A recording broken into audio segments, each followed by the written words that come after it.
হওয়ার ভান করতে যাচ্ছিল, কিন্তু যে খেলনা সৈন্যটি তাকে তাড়া করছিল সে তাকে ছাড়ল না।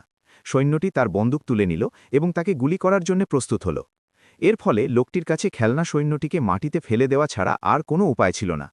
তারপর সে লিফটের দরজা ব্যবহার করে সৈন্যটির মাথা উড়িয়ে দেওয়ার পরিকল্পনা করল।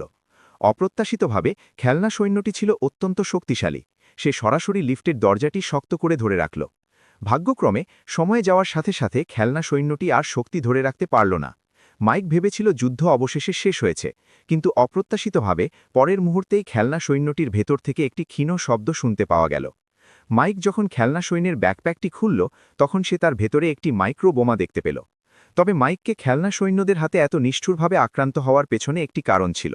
মাইক একজন পেশাদার খুনি হওয়ায় কয়েকদিন আগে একটি খেলনা কারখানার মালিককে হত্যা করেছিল, আর এই পুরো ঘটনাটি ঘরের খেলনাগুলো দেখে ফেলেছিল।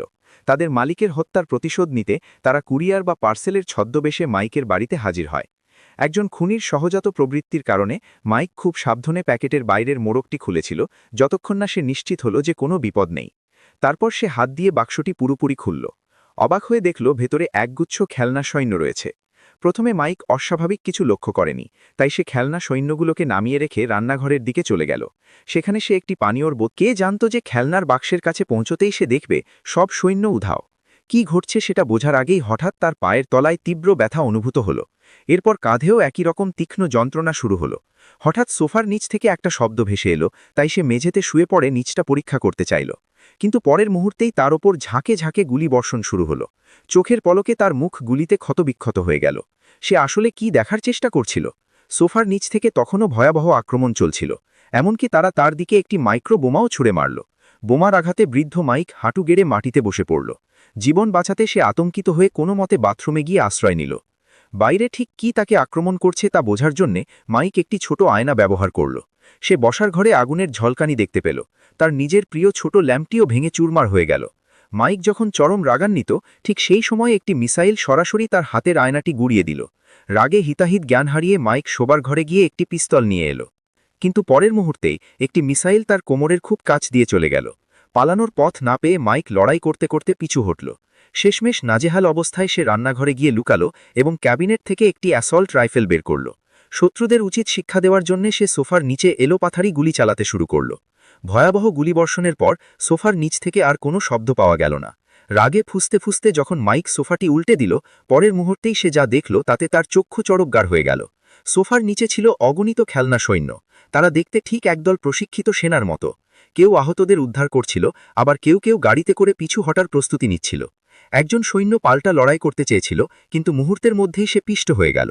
অন্য এক সৈন্য পালানোর চেষ্টা করলেও শেষ পর্যন্ত শত্রুর হাত থেকে বাঁচতে পারল না। এরপর বাকি সৈন্যরা মাইকে লক্ষ্য করে গুলি চালাতে শুরু করল। রাগে অগ্নিশর্মা হয়ে মাইক তাদের উপর পাল্টা গুলি চালালো। মাইক যখন নিজের সাফল্যে গর্ববোধ করছিল, ঠিক সেই সময়ে 3টি অস্ত্রসাজি একটি হেলিকপ্টার হঠাৎ তার দিকে উড়ে এলো এবং সরাসরি একটি মিসাইল ছুড়ল। এরপর একটি প্রোপেলার মাইকের মুখ জখম করে দিল। দেখা গেল প্রতিটি হেলিকপ্টারে 2 জন পাইলট এবং একজন গানার ছিল। তারা মাইকে লক্ষ্য করে প্রচণ্ড আক্রমণ শুরু করল। সেই মুহূর্তে মাইক মাথা তোলার সুযোগটুকুও পাচ্ছিল না। জীবন বাঁচাতে সে বাথরুমে গিয়ে লুকালো। দরজার নিচ দিয়ে একটি চিরুট ঠেলে দেওয়া হলো। সেই চিরুটে লেখা ছিল মাইক যেন বাধ্য ছেলের মতো আত্মসমর্পণ করে। কিন্তু একজন টপ লেভেলের পেশাদার খুনি হয়ে মাইক কিভাবে আত্মসমর্পণ করতে পারে? সে সরাসরি জবাব দিল যে সে তাদের সাথে শেষ পর্যন্ত লড়াই করবে। দীর্ঘ সময় পার হয়ে যাওয়ার পর বাইরে আর কোনো শব্দ পাওয়া গেল না।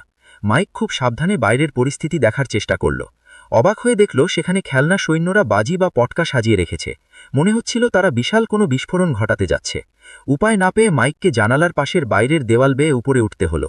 যদিও সে 100 মিটার উঁচু একটি ভবন, সে কোনো কথা না বলে একটি ছোট হাঁস বের করল এবং খেলনা সৈন্যদের আকর্ষণ করার চেষ্টা করল। এরপর সে পটকাটি নিয়ে তাদের পেছনে গিয়ে দাঁড়ালো এবং খেলনা সৈন্যদের লক্ষ্য করে গুলি ছুড়ল।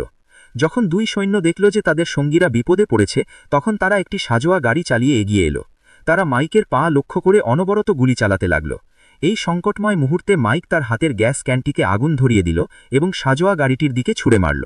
অবশেষে সে সাজোয়া গাড়িটিকে ধ্বংস করতে সক্ষম হল।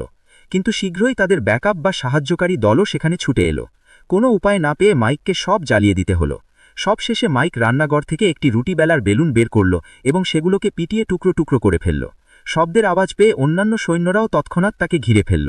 অগোচরেই মাইক তখন তাদের পেছনে চলে এসেছিল। শেষ পর্যন্ত সেই খেলনা সৈন্যদের মাইক এক এক করে নির্মূল করল। তারা যেন আবার পুনর্জীবিত না হতে পারে সেজন্য মাইক স্রেফ তাদের হাত পা মুচড়ে দিল। এরপর সে তাদের সবাইকে ওভেনের ভেতর ঢুকিয়ে দিল। মাইক ভাবল সব বিপদ হয়তো শেষ। সে এবার একটু রিল্যাক্স করার জন্য গরম পানিতে গা ভেজাতে প্রস্তুতি নিল। কিন্তু অপ্রত্যাশিতভাবে পরের মুহূর্তেই তার কবজিতে হঠাৎ আঁচড় লাগল। ঠিক সেই সময়ে মাইকের পায়ের ক্ষতও সেরে যাচ্ছিল। সে বুঝতে পারল যে সব খেলনা সৈন্যকে সে পুরোপুরি পরিষ্কার করতে পারেনি। মাইক দ্রুত তার কবজি ব্যান্ডেজ করল এবং পোশাক পরে জায়গাটি ছেড়ে চলে যাওয়ার প্রস্তুতি নিল। কিন্তু অজান্তেই সে আর এগোতে পারল না, কারণ একটি খেলনা সৈন্য চুপি চুপি লিফটের ভেতর ঢুকে পড়েছিল। মাইক লিফটে পা রাখা মাত্রই সেটির কন্ট্রোল প্যানেলে আগুন ধরে যায় এবং পুরো লিফট অন্ধকারে ডুবে যায়।